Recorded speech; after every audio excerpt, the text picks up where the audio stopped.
नमस्कार welcome to my S2M healthy life channel. आज मु आपण मानक हाथ धुआर पद्धति विषय शिखेबी। भिडियोटी आरंभ करिया पूर्व आपण माने मो चैनल टी को सब्सक्राइब कर दियंतु, शेयर मध्य करंतु। सब्सक्राइब पाखरे थिबा नाली बटन को चिपी दियंतु। एहा परे जे भिडियोटी आसीबो ताहा नोटिफिकेशन माध्यम रे सूचना पाई परिबे। चलंतु एबे आमे हाथ धुआ पद्धति विषय शिखिबा। मो ना डॉक्टर मलय कुमार सेनापति। मु आज आपको हाथ धुआ पद्धति विषय शिखेबी। प्रथम जानिबा हाथ कौन पाई धोइबा।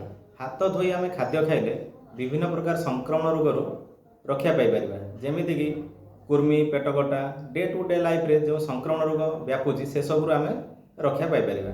तेणु हाथ धोई आमे खाइले आमर पिला मानकु मध्ये जदि आमे शिखेबा हाथ धोई खाइबा, जोटा गोटे बढ़िया हैबिट आमे समस्त शिखेबा दरकार। से किसी पद्धति अच्छी, 7टा पद्धति आम हाथ धोवा दरकार।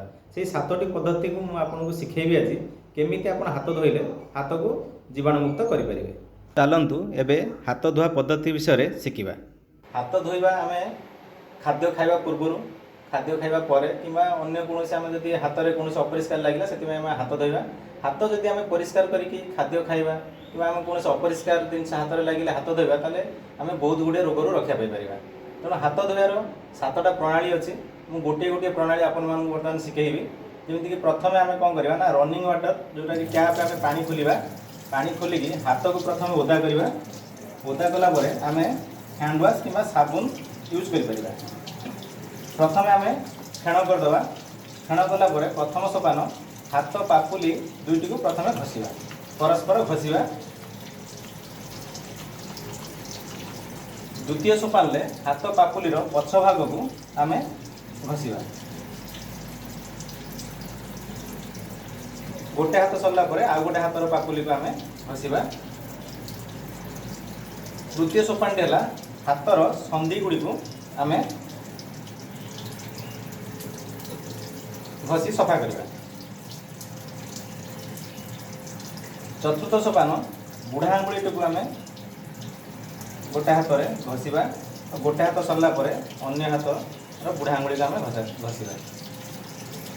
पंचम सोपान है गोटे हाथर आंगुठी को आ गोटे आंगुठी छंदी की आम सफा करवा। गोटे सरला परे आ गोटे।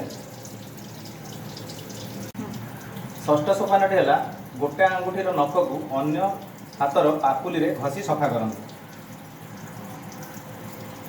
गोटे सरला परे अन्यटी मध्य से भली घसिकी सफा करते। सप्तम सोपान है हाथर कचटी को आम घसिकी सफा करवा। प्रत्येक प्रणाली करने आमको 30 सेकंड समय दरकार। टोटाल आम हाथ धोयार प्रणाली को 2 मिनिट भितर शेष करवा। हाथ को आम रनिंग वाटर रे धोई सारिकी आम ताको पवन रे सुखाईदबा। यही प्रणाली भाव में आम जदि हाथ सफा करवा ताहले आम हाथ जीवाणुमुक्त हो पार। Thank you.